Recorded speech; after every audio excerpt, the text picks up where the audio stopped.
You're listening to Overwatch League Daily, your daily source for Overwatch League news, scores, and more. Here's your host, KickedTripod.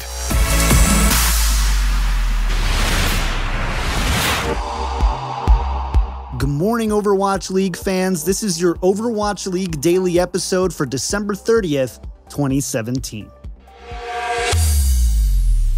The first week of the inaugural season has some exciting matchups. One team that everyone will be watching closely is the Philadelphia Fusion. The Philadelphia Fusion have been a bit of a mystery so far. They were the last team to announce their roster, they missed the preseason due to visa issues, and there's very little, if any, word about how they've been performing in scrims. To make things even more interesting, the Fusion have a stacked first week as they face the Houston Outlaws on January 11th and the London Spitfire on January 13th. Can Carpe, Shadowburn, and company take on Jake and the Outlaws, or will their lack of preparation and playtime lead to a painful first week? Today I'm joined by Overwatch caster and analyst Josh Sideshow Wilkinson to discuss the Philadelphia Fusion's Week 1 matchups. Let's get this one out of the way first. While it is early, the preseason rankings of Overwatch League teams have the Fusion all over the place. I'm not going to hold you to it, but where do the Fusion rank for you going into the inaugural season?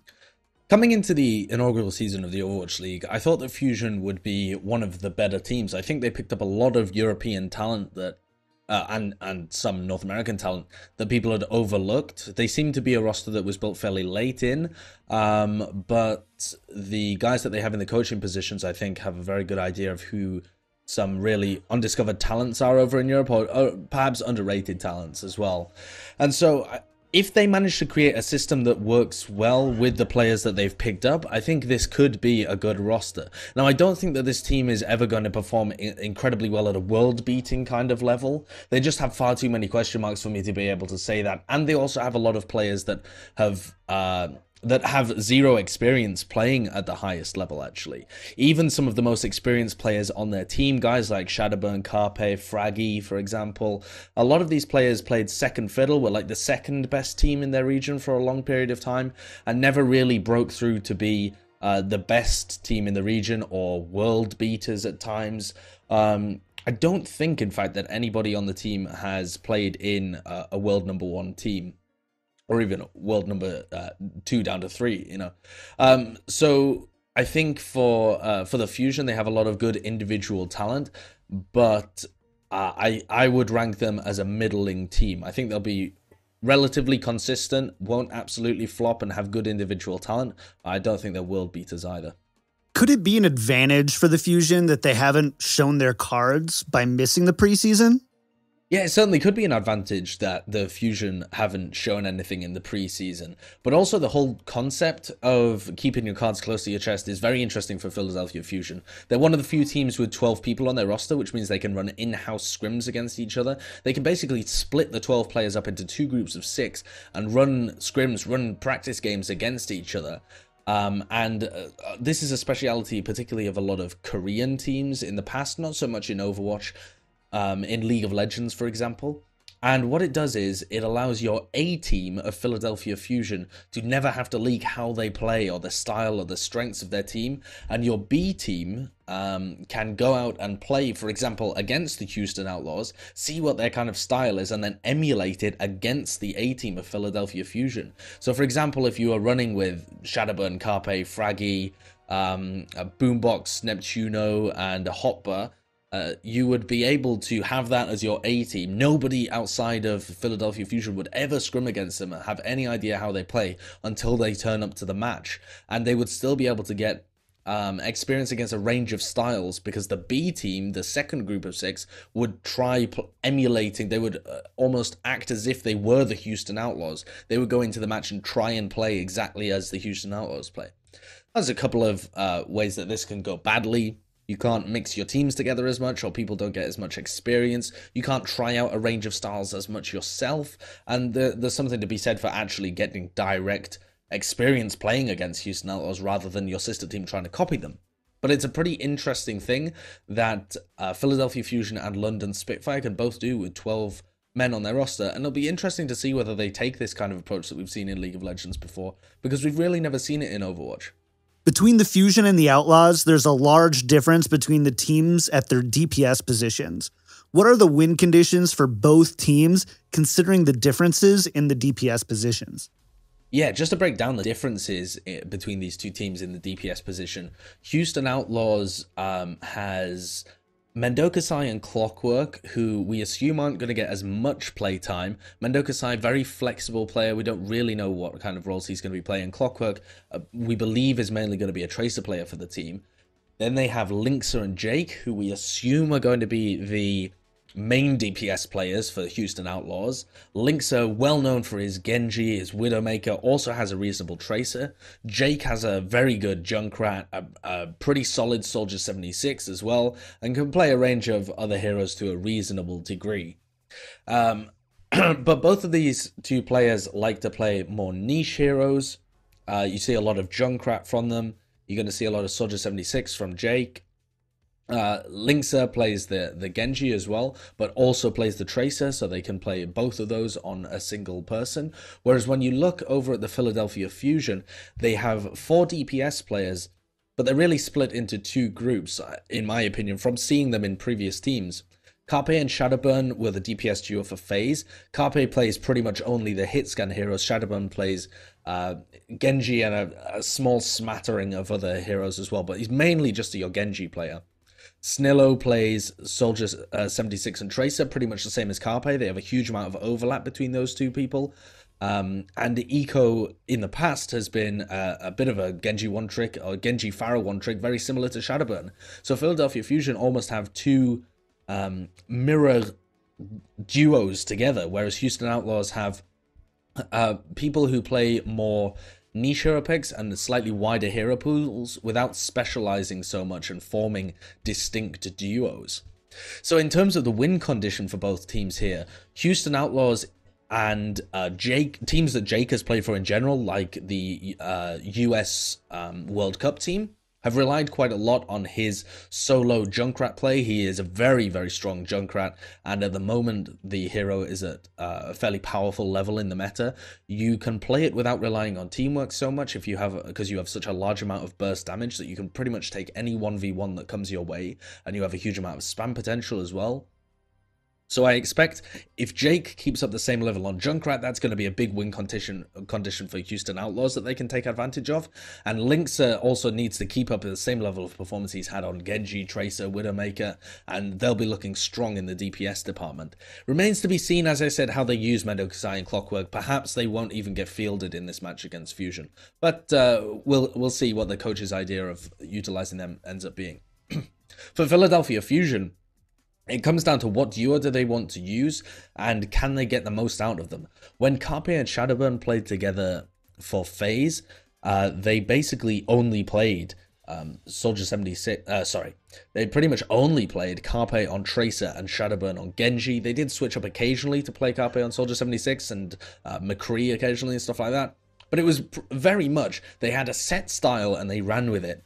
And what that hints to me is that Philadelphia Fusion are going to be forced to play a similar style where they have to utilize the strengths of the players that they've picked up. And the big strengths of Shadowburn is his Genji play, and the big strength of Carpe is his Tracer play and his Soldier 76 play.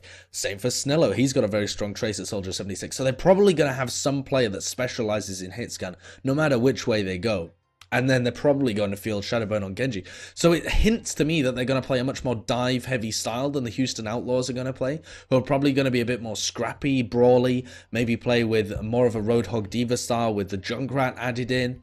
Perhaps go to tanks a little bit more often, the Houston Outlaws, because even though they've got Fraggy, the DPS for Philadelphia Fusion almost is kind of setting the style straight out the gate that they need to be an aggressive team that puts a lot of emphasis on their DPS. The Fusion only really have one main tank in Fraggy. What do you think the ramifications of that could be? And how should the Outlaws be preparing for that going forward? Any Overwatch League team with a single main tank is going to be limited a little bit in the kind of styles that they can play. In general, Winstons and Reinhardts fall into one of 2 groups, very broadly speaking, as a very aggressive or an aggressive tank or a more passive, safe kind of tank. Fraggy is definitely one of the more aggressive Reinhardts, and when you look at his Winston play, it's quite unique. He likes to take different flanking routes. He chooses his engagements, and then they are all-in kind of engagements rather than peeling for players or diving really deep to open up space. He likes to pick a target, dive on the target, reset, make sure that he has a good setup for it, and the rest of the team is applying a bit of poke. But he kind of, you can see it planned out beforehand where he's going to end up hitting. The Outlaws only have one tank as well, though, and that's Muma. He's well known as being a pretty aggressive both Winston and Reinhardt player. Very aggressive when he's on the Rhine, but hasn't really hit the same heights as Fraggy has. But he's got a core around him that knows how he plays and have had a lot of experience with him. Philadelphia Fusion having to slot Fraggy in with off-tanks that he's never played with before. Poco and Hotba, he's had no experience playing alongside until joining this team. And the fact that Fraggy plays quite a unique style is going to mean that not only do they have to work around the DPS players that they have and try and get the most out of them, because they're the real power, the guys that pack a lot of punch for Philadelphia Fusion, but they also have to make sure that Fraggy's in a position where he is where he's well utilized, because if you end up not playing around Fraggy, I think that he could become a little bit of a liability, because he has a unique playstyle that you have to play around to give him that kind of support. The Outlaws can watch a lot of tape on how Fraggy plays in the past, how he plays his Reinhardt, how he plays the Winston when he was playing in Contenders, and can prepare a lot of stuff for that. There's been some concern about the FNR GFE core really being up to an Overwatch League caliber roster. So what can we be looking for with FNR GFE to see if they're giving the Houston Outlaws an edge? A lot of this game is going to come down to whether the Philadelphia Fusion have actually set up a good teamwork for themselves, whether they can execute set plays on things like assault maps, whether they have ways of adapting to different attacks on maps like Numbani, for example, where set plays are a big deal, and how you execute your dives and what compositions you run can really change up the flavor of a match. So for Houston Outlaws, if the FNR GFE core is giving them an advantage, you'll see that play out in the match by them being able to throw a lot of different looks at the game, and Philadelphia Fusion not quite being able to respond in the correct way. So the FNR GFE core has gone through a lot of strategies before. They've seen different teams running different strategies, and they know how to instinctively react to them. The issue with combining a lot of individual talent together on a team like Philadelphia Fusion is that you have to start at some level back at the beginning, in terms of you have to get everybody on the same page. If X occurs, do you go really aggressive to try and counter it? Do you try and disengage to get to play a little safer? Different teams have different responses, and getting everyone on the same page in that kind of sense is going to be a bit of a challenge for Philadelphia Fusion, especially because they haven't had their visas together. They haven't been playing in the US. They've been scrimming in Europe without being in a team house. And from what few rumors of scrim results we have, suggest that they're not playing at an unbelievable level and crushing everybody in Europe. So it's probably fairly even. The FNR GFE core, if you're looking at them giving them advantage, you want to be looking at Muma and Coolmat, seeing how they play around each other, and the support line as well, and seeing whether they are instinctively or quickly reacting to what Philadelphia Fusion are throwing at them, and being able to come up with different strategies at a faster pace than Fusion. Besides Carpe, Shadowburn, and Joe Meister, who were formerly on FaZe Clan, the rest of the roster has not played together. It's clear that individually these players are very skilled, but how big of a factor will their synergy play in the beginning of the inaugural season? Synergy is going to be the biggest part of Philadelphia Fusion's challenge in becoming a top-tier Overwatch League team. You're right in saying that Carpe, Shadowburn, and Joe Meister are, in some sense, their core, but they also have Neptuno, who could replace Joe Meister on the support position, and also they have two other DPS players who, depending on the level that they play at, could reasonably replace Carpe and Shadowburn. So they may be playing with a completely brand new roster for some of these games, if not against Outlaw. And so, in some sense, they have to start back at the beginning. I don't think that they can really build on only 3 out of their 12 players and try and reform FaZe in some sense, or work on FaZe's strategies and continue to build on that as a foundation. I think they have to kind of tear the house down, start at basics with a lot of these players, and build up their own system for how the team wants to work. Now, as we've said, they're pigeonholed a little bit in terms of the hero pool on some of these guys that they've picked up, because even though they're fantastic individual players, in general, Philadelphia Fusion has picked up really fantastic specialists. Boombox, Neptuno, Shadowburn, Carpe, Snillo, Fraggy, Poco. These are all specialists. They have one hero that they're really known for, and maybe a couple of others that they're good at as well.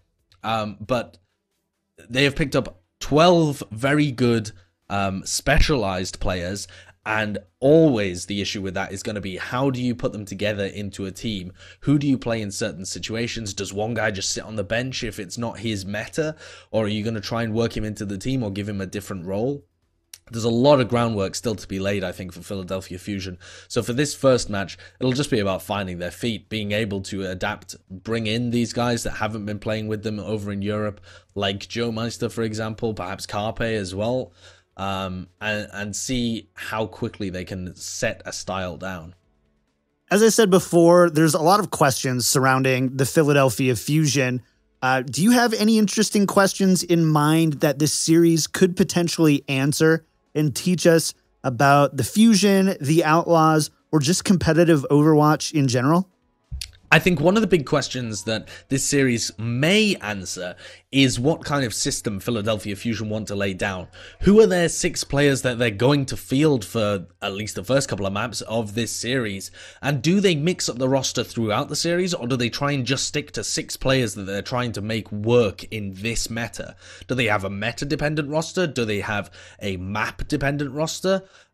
You could play different players on different maps, or different players on different role types. If you realize, for example, that Carpe is very good on control maps, you could plug him in for control maps and have Snillo play for the escort maps, for example. There are a lot of different approaches you can have with a 12-man roster. I think the first game here against Houston Outlaws is going to start to answer a couple of questions on how Philadelphia Fusion staff want to utilize their players.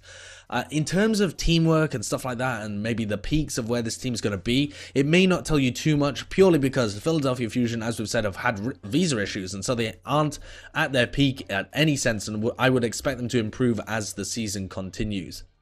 But certainly things like, are certain players that are known for heroes, let's use an example, let's say Snillo and his Tracer and Soldier 76, is he going to stick to that? Do they want him playing the same heroes as Carpe does? Or does one of those guys been told by the staff to specialize? Will we suddenly see Snillo play in tons of, I don't know, Junkrat, for example, or Widowmaker? Are they going to try and specialize their roster?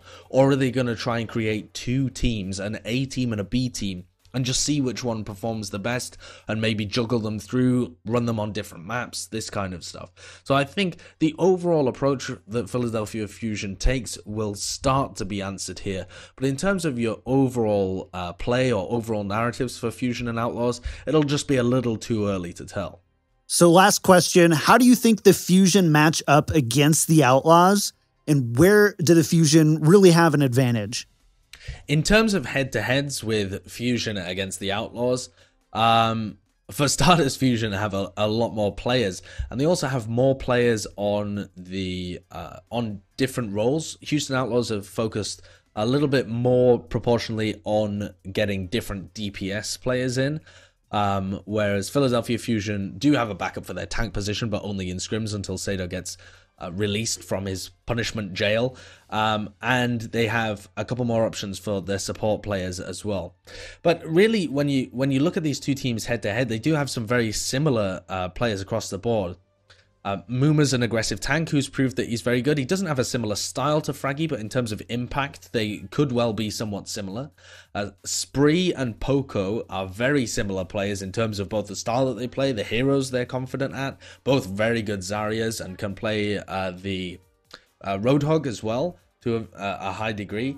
And then you have Coolmat over on the Outlaws and Hotbar. I think that in terms of the ways that the tanks match up, and to be honest, the support lines, both of these teams are going to be relatively even. I think I give the slight edge to Philadelphia Fusion in terms of support, depending on who they run and whether or not they specialize them, because obviously the fragging potential of somebody like Boombox, and then Neptuno is very good as well, can't be understated, but they tend to be specialists on Philadelphia Fusion. So in this meta where lots of different things are required and you have to switch things up, sometimes mid-map, Philadelphia Fusion could suffer there, and what looks like an advantage on paper might end up being a little bit of a disadvantage because the players are a little less flexible and more specialist.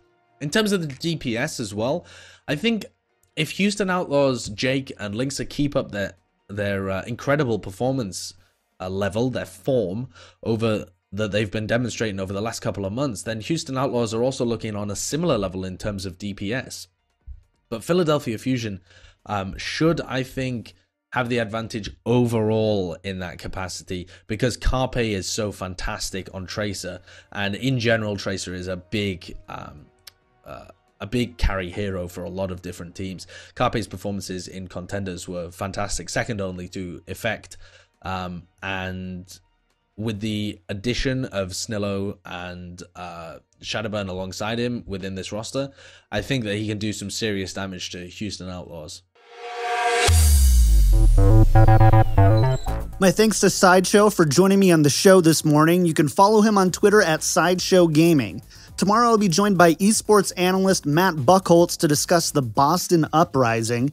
And remember, you can find the show on any of your favorite podcast outlets, including iTunes, Google Podcasts, and Spotify, or on the front page of Winston's Lab. We're on YouTube too. Click on the link in the show notes to find us. If you want to stay in touch, email me at overwatchleaguedaily@gmail.com, tweet me at OWLDailyShow, or join our Discord at discord.me/OWLDailyShow. That's too many things to remember. Just go over to overwatchleaguedaily.com and get links to everything there. That's going to do it for today. We'll be back tomorrow for another episode of Overwatch League Daily.